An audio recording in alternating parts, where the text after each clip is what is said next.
grab yourself a coffee. Since we got Ben on today, get you a kombucha. We're going to laugh a lot today. Hit that share button. Share this out on your LinkedIn channels and let everybody know we're on. We got a special show happening. In the comments section, let us know where you're at in the world. Definitely the folks overseas, man. We've had like Bangladesh, Pakistan, Saudi, Istanbul, Barcelona, Ireland, Ghana, Nigeria. It's been pretty cool, man. Oklahoma. That was a shocking one. It's been a really good group, and we will kick off here shortly. But definitely, if you got questions, toss them in. All right, folks. Let's stump Ben today. That should be our goal. Ask useless trivia, Derek Sutton. That would be good. Something he won't know. Ask something about Housewives of Atlanta. That might get Lee involved in the conversation. I expect to say House Husbands of Atlanta. I expect to see you on that sometime. That's more like it. Yeah, we're launching that in May. Yeah. Husbands of Sandy Springs, Vining, Georgia. Awesome show. We've got a decent group logging in. This is nice.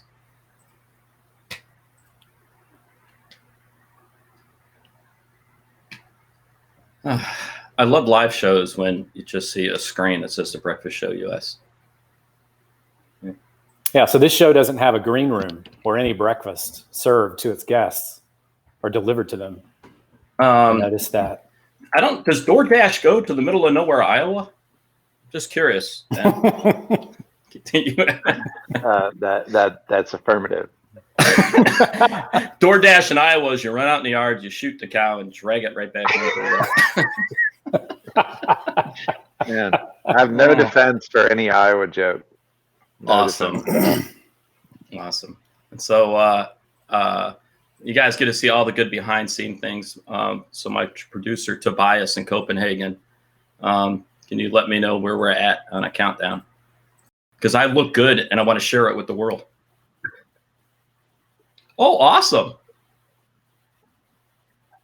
Okay. Oh, good. Everyone can see us. Hi, folks. I am the old man here, and I didn't refresh my screen and realized I was live. So, hey, everybody. How you doing? Yes, Brian McCartney, I know you're still waiting for your 11FS swag. I don't know what to say. There's a reason I look this good today, because I'm trying to keep up with Ben. And there's a reason Lee looks like he always does, because he cannot keep up with Ben and I, as we all know. It's also hard to see through my wife's glasses, so I'm going to do my best. It messes with my bifocals. So we're going to start.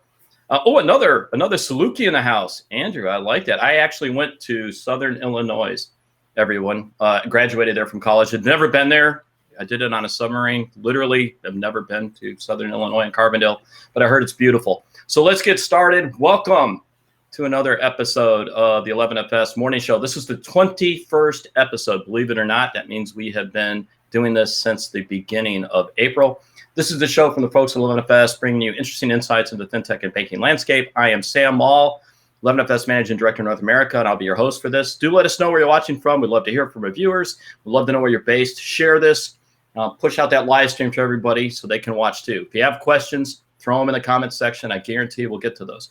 Today, we're happy to be joined by Ben Metz. He's the head of digital at Jack Henry & Associates, and Lee Wetherington, Director of Strategic Insights at Insight. Strategic Insight. Jack, Lee made us sure there was no S in it at Jack Henry. Insight. Only one. So today, we're going to talk about what's going on at Jack Henry from a digital standpoint, but really, we're going to spend a lot of time talking about Banno, the platform there, and what y'all are doing to really help your clients out. So a good place to start is me with a mini rant, which is U.S. unemployment numbers. New unemployment numbers came out today. We are officially over 30 million. Number one. That's rough because we know the numbers are even higher than that. We have been living through the somewhat debacle of PPP and E-Tran and the loans there. Although it seems as if yesterday was a pretty good day because, man, Where we started with this on Monday and where we got to is amazing, to be blunt. But Benjamin, I am going to throw this question to you. It seems as if we've had well over a decade for multiple industries to address the idea of digital.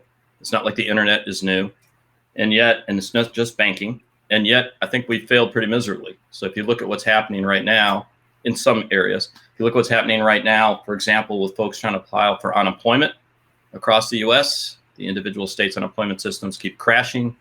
E-Tran itself for the PPP loans crashed like crazy. You make a statement that I love, which is for your clients, the majority of their systems were built for the internet. Getting you in. So what do you mean by that? And how then does somebody like Banno or Jack Henry address that? Yeah.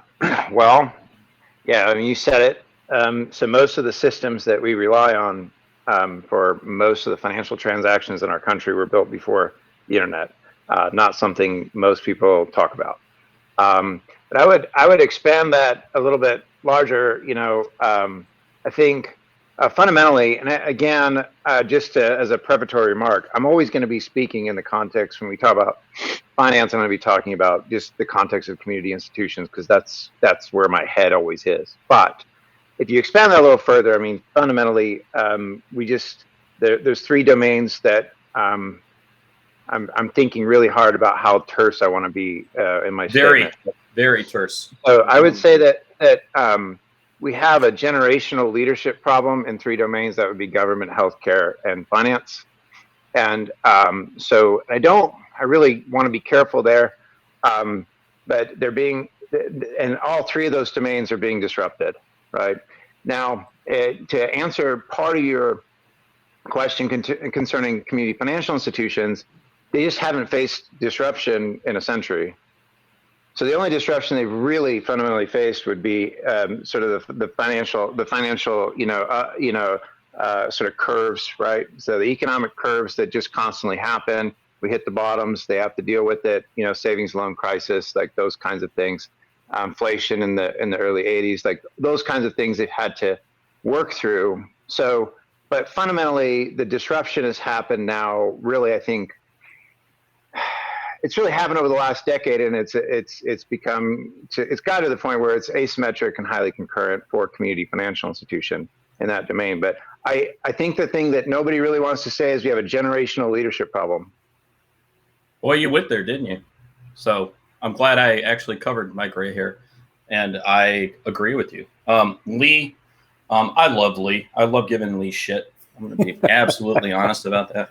But I love Lee because Lee and I are like brothers. You put Lee and I had, and I've said this on stage before, the most romantic dinner at the Bellagio Hotel about 2 years ago, that Italian restaurant overlooking the fountains, Lee, where we talked politics, religion, oh my God, Calvinism, and banking too. We wrapped it all together. Yeah, we talked about all that now. But Lee, you've grown up through the system. And what I mean by that, Lee is from Hahara, Georgia, which is just outside of Valdosta, and with your dad, right? Yeah. You've grown up through community banks and these solutions. Yeah. So, I mean, how do you think the space is done, the community banks, and I'm going to focus on them especially, take into account what Ben just said?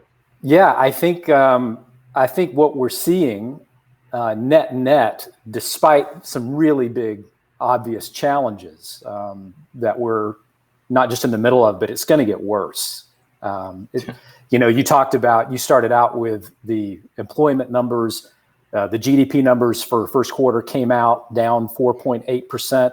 The Congressional Budget Office is expecting a 40% annualized decline for the second quarter. We've never experienced that in the history of tracking economic metrics in the United States. So what I'm about to say, I want to couch by getting out front the absolute stark reality that we're in and the darkness we're about to go into from an economic standpoint. But if you look at community banks relative to neobanks and challenger banks, what's going on with both usage and uptake of digital, Monzo, N26, a lot of those challenger banks have seen a big dip in their growth rates, their pickup rates, their acquisition rates since the pandemic has hit. Meanwhile, on the community banking side, and even on the mega bank side, you've actually seen upticks on those same counts. So I think if you look at it that way, what we're seeing on a macro level is a return to trust and service. Like, who can you trust? Who's local? Who can I see? I think, Ben's actually talked about this for some years, but I think what we're seeing now is the beginning of what Ben's been talking about for a while in terms of decentralization and hyper-localization, right? Yeah, where we really understand the meaning of local economics, and it matters more than it ever has before. So Ben, I'm looking at the Banno webpage right now. So I'm so hoping that you wrote this copy. It says, we want to bring back that magic and make banking personal again. What do you mean by that? What's the magic? And I keep picturing Magic Mike and you. This is like horrifying. I'm glad my glasses are on. But when you say, so Magic Ben, what does Magic Ben mean with respect to banking? I have to always remind everyone that cultural references like Magic Mike are lost on me. So I have no idea what you mean. Oh my God, I forgot. This is the man that doesn't see movies and didn't listen to music. Yeah, I abstain from all those things. So it's applicable to you because Magic Mike is about a male stripper from Florida. There you go. So moving on. Oh, that's helpful. Okay, well, now you get the laugh from me. Now you get the laugh. Well played. Thank you. So, yeah, I think. Well, okay, I'm going to get a little philosophical on you, but if you try to get to first principles thinking about this, and you rewind, if you just forget all the time arguments about time, and you just focus on anthropology for a minute, we can't go back and find anyone in the dirt, okay, that didn't have some form of money, okay, or means of exchanging value. So we can't go back and find anybody who didn't have such a thing. So we invented money early on, and then humans always congregate, always. So if anthropologically, and then just look at the world today, you always have congregation of human beings. So those two things, in my opinion, never change. And that is fundamentally, from a first principles sort of way of thinking, where community financial institutions can compete.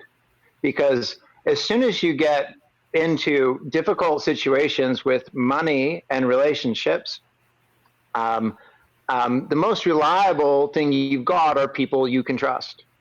And that all, I think, I guess the way I would say it, and I did have a hand in that copy. I think I need to give Brian McCarty and our friends from Visual Logic a shout out for helping with the copy. But what I always say is we have to help community institutions compete on relationships, and we have to build a software in which they can do so. Because now that requires software. So I want to build on that concept. And for everyone that's tuned in, this is why Lee and I get along so well. We're a lot alike, okay? I grew up in Detroit. He grew up in Hayhira, Georgia. We're both short. I don't know. I'm taller than you. What are you saying? Past 45. My 14-year-old son is taller than me. But we also, growing up, coming out of high school, we're both, Lee studied at the seminary. I almost went into a seminary. So the concept of a social good component is tied in philosophically with everything we talk about. And the same with Ben. The problem, you get the three of us down, sitting together on a couch, we're gone for about 5 hours because we'll sit there and we'll talk about social constructs. So Lee, I'm going to ask you to build on what Ben said. So the idea, this concept of trust, this concept of community, with relation to the services Jack Henry provides and Banno provides and what you think we need right now, how well are we doing? And I'm not talking Jack Henry, I'm just talking overall as an industry. How well are we doing? I would say that if you take the industry in whole, we're not doing great. And I would say it looking at the numbers. If you look at what a lot of mega banks have done with their approach to technology and the philosophy that drives that approach to technology behind it, they've been optimizing to reduce cost primarily by way of reducing human headcount. And that is really hard to square with the moment that we're in right now. Yeah. Because what's happening is we suddenly have thrust what were mundane moments of need have now become meaningful. What were conventional moments of need have now become exceptional. And every time that happens in anybody's life, wherever they are in the continuum, they only want one thing, and that is to connect with someone they know who can solve their problem or their concern or their fear at the moment they connect with them. That's all anybody ever wants. And so what's happening now this is not just mega banks in the United States. These are large financial institutions around the world who have pursued that philosophy and route of minimizing headcount to optimize costs and automate everything that can be automated, right? Yeah. What's happening now?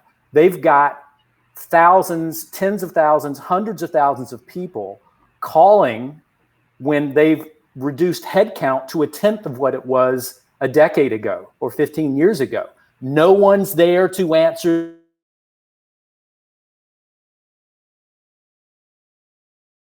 time, person to person through a telephone. So this is what's really making, Ben and the Banno team and what they've built coming into this thing look even more ingenious than what a lot of us already thought it was in terms of being able to do live local connection at the moment of need, already authenticated so that you can begin to be candid at the first word and get more quickly to that moment of resolution. So I had a betting game set up, a drinking game, that moment of need, that Lee would go there and say it, which I'm glad you did, by the way. No. I'm glad you did. And every time we say moment of need, I'm going to put on a scarf just for Ben, because we all know that Ben loves his scarves. So Ben, Lee touched on it.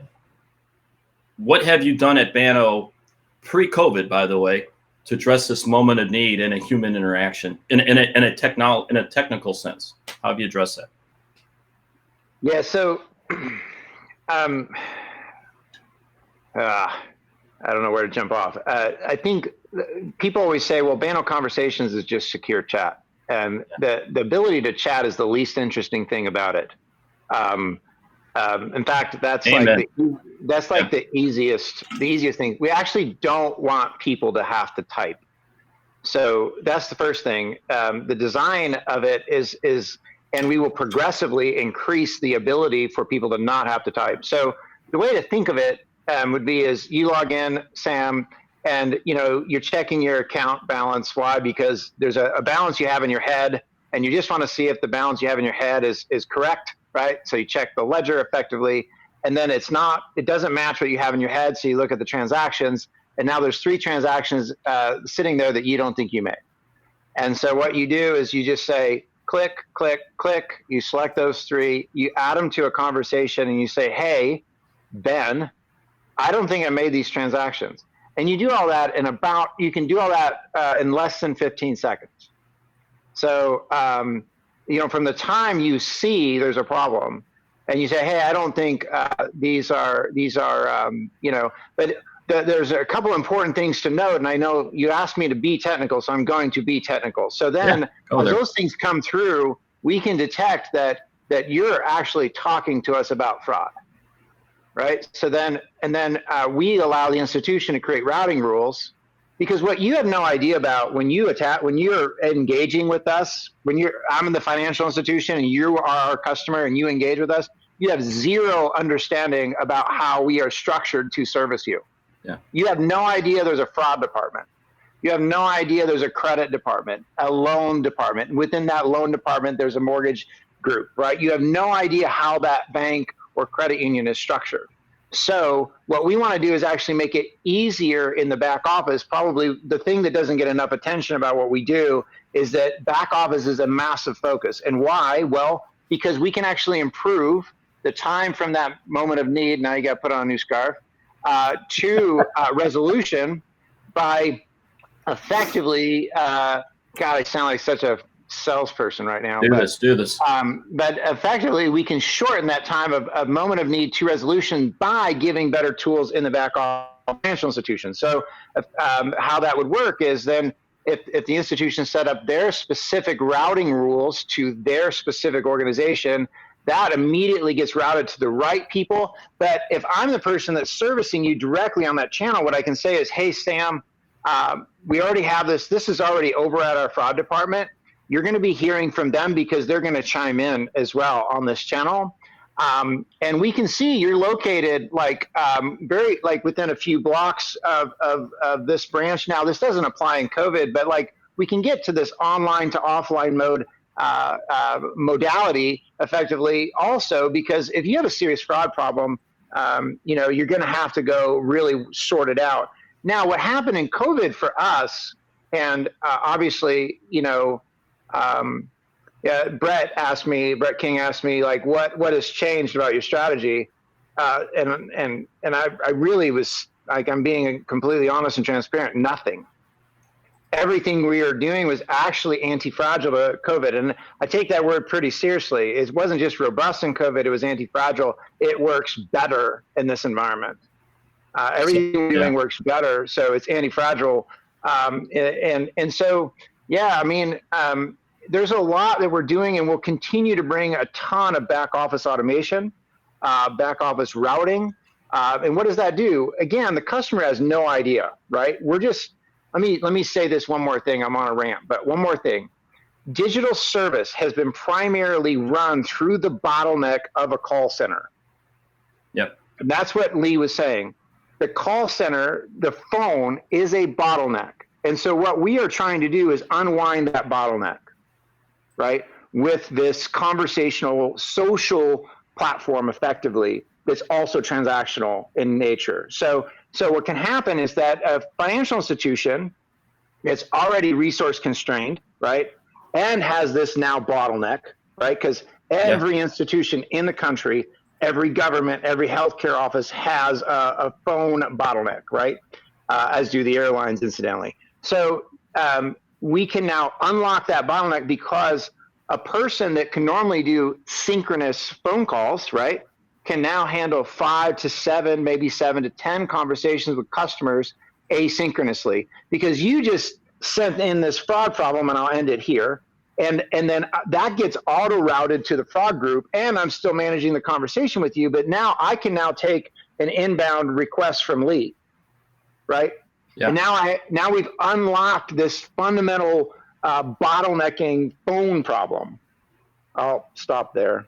So here's what I love about what Ben just covered, and this is something we actually talk a lot about at 11FS. So here's a shameless plug for 11FS. David Breyer, Jason Bates talk a lot about this.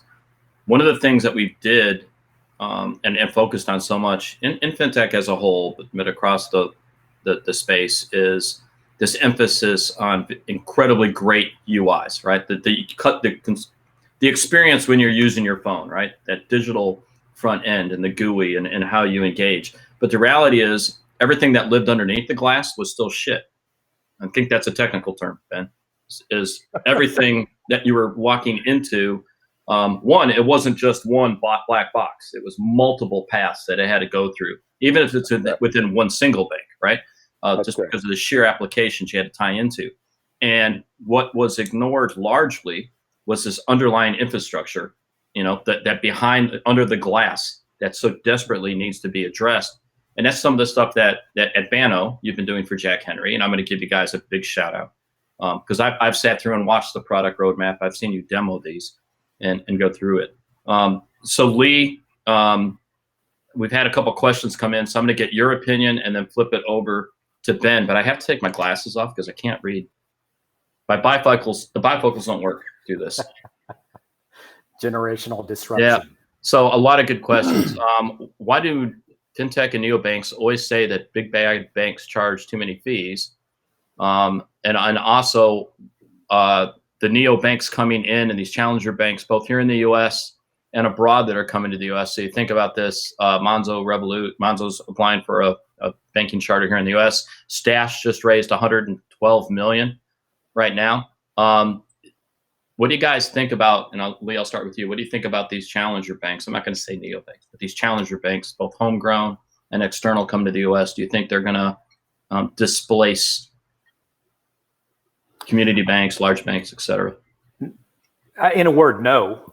That doesn't mean I don't welcome them. I think we always need and look to fintechs, neobanks, challenger banks who are pushing the envelope and innovating in a meaningful way. The dynamic that is borne out over the last 15 years, however, is that that's not the only locus of innovation in the industry. Yeah. And the things that they do innovate get copied and mimicked fairly quickly and appropriated through what we would call incumbents. So no, I'm not. I welcome them. I'm not really concerned about them. Statistically speaking, they've not made a significant dent. And I would say that the headwinds that they're facing relative to the community banks and credit unions we've been talking about are even greater in terms of trying to get a foothold here in the United States. So that would be my take. Yeah, and I tend to agree with you. I mean, I welcome the competition. I think it's good. I think that they have, in my opinion, really, the challenger banks, companies like Monzo, Starling, Chime, you take your pick, have really raised the bar, if you will. And I think a lot of the banks have gone after that, especially the larger banks have stepped in and gone after that. And by the way, I am dying under all these scars. I'm hot as hell right now. Then this is a good time for me to say moment of need. Son of a bitch. I'm gonna do that. Right. Lord have mercy. However, God, yeah, I got like 80 scars on right now. Ben, one of the things, so Banno, when Jack Henry acquired Banno, and you came in and basically you had the remit to say, all right, I am going to build a mobile state of the art mobile application that sits on top of Jack Henry. Here's one of the things I noticed when I was at your event in San Diego a couple months ago, and you went up and you stood up the roadmap. I think you had something like 200 items on that roadmap, and you were talking about how you were plowing through 20 to 25 of these a month. Yeah, is that accurate? Yeah, we average 20 plus features a month. Okay, so how in the hell do you take how old is Jack Henry, by the way? I know it's been around forever and a day. 40 plus. 40 how many plus clients? years. How many clients do y'all have? 9,000 plus. So big. Big. I mean, let's be blunt here in the U.S. Massive. How in the hell are you able to do that on an infrastructure that's built pre-internet? You're gonna ask that big of a question at 9:59? Yes. Come on. Yeah. I have to put another scarf. So first of all, it's unbelievably difficult. So, well, let me rewind. I just want to say one thing. You kind of hit a sore spot with me. We're building banking as a service. So we're building a platform. Mobile apps just happen to be a feature on top of the platform. So good answer. The fact that we're good at mobile is sort of that was a rabbit trail. We had to build mobile applications to show what we were building underneath the hood. And then we brought that same idea into Jack Henry when we were acquired. The origin story of Banno is, hey, we want to build banking as a service. And that was not a good idea a decade ago. Turns out it's now a good idea. So that's the first thing. We do build beautiful native mobile apps as well as, modern state-of-the-art browser applications and all of that. But like, how did we do it at Jack Henry? First of all, it was super hard on every possible dimension. If you read Innovator's Dilemma, that'll give you an understanding of how hard it really is. I got to give Jack Henry a ton of credit, and specifically a key set of executives who decided that they were just going to get all in. I'll tell one story. There was one executive that literally got up in my face about 4 years ago, about this far, and he said, Ben, we're going to trust you to build it. And they did. It's really a shocking story that at some point will get told. From a technical perspective, it's just a lot of work. It's a lot of deep diving into these underlying black boxes to try to understand how they scale, how they work, figure out how we can delineate and effectively, I mean, the proof is now in the pudding. Yep. You know, we had bounce back to device in 3 to 5 seconds, which beats, and we have, you know, app launched app usable for us is sub 1 second. Okay, so there's not a big bank that can beat that. And so we've done it. Like, the proof is just in the pudding. Like, there's no, now I don't have to defend it. So underneath that is about 5 years of work, and a lot of work on the Jack Henry team's side, scaling all of those particular pieces in order to scale with us, because we can scale, right? So we can scale. We live in multiple clouds. We built our own private cloud. We can scale through. Like, scaling out is not a problem. Scaling up, scaling out is not a problem.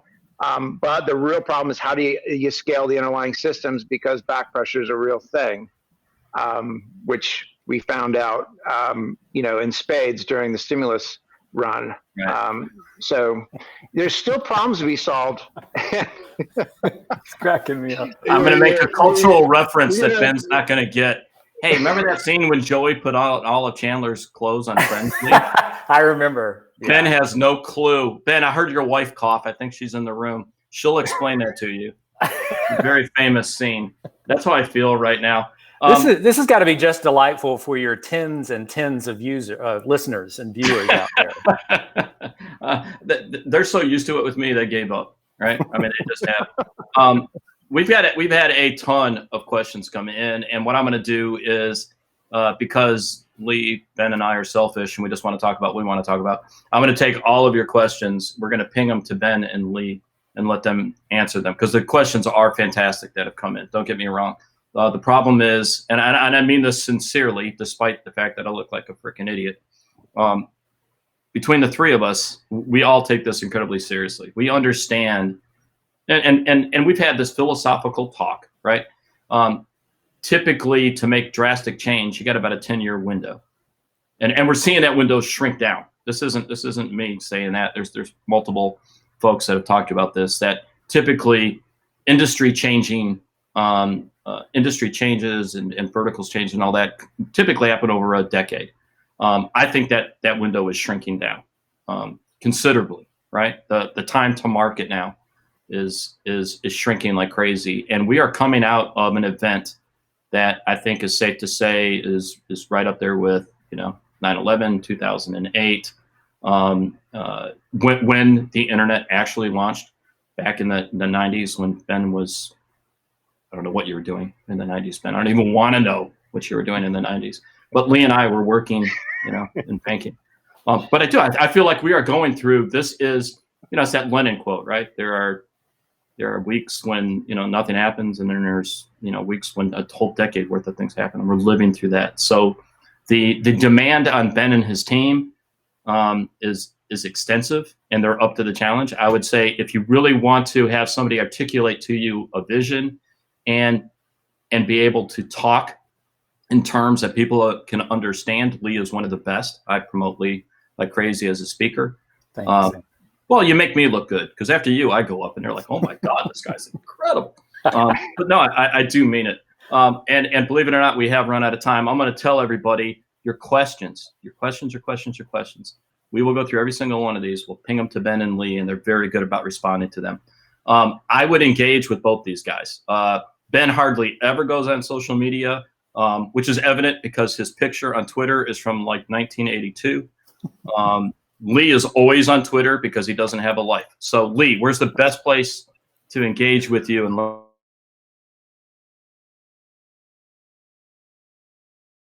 easy to find. You can just Google me. You'll find me. Yeah. As for questions for Ben, ping Lee, because Ben will never see them, because he doesn't leave the farm.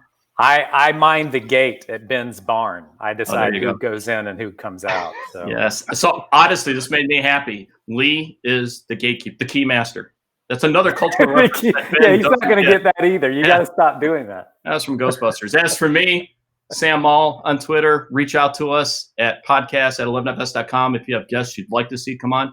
Thank you for joining. We really do appreciate you all coming in every day and being part of this and asking the questions. Tomorrow, I'm joined by Colin Walsh, the CEO and founder of Borrow Money. How is that for timely, guys? A challenger bank that did, or just about to get, its banking license, the first one, I believe, in the U.S. in like forever and a day. Right. So, folks, we'll see you tomorrow. Same time, same place. I will definitely not wear all these frickin' scarves tomorrow. Thanks for being here. And we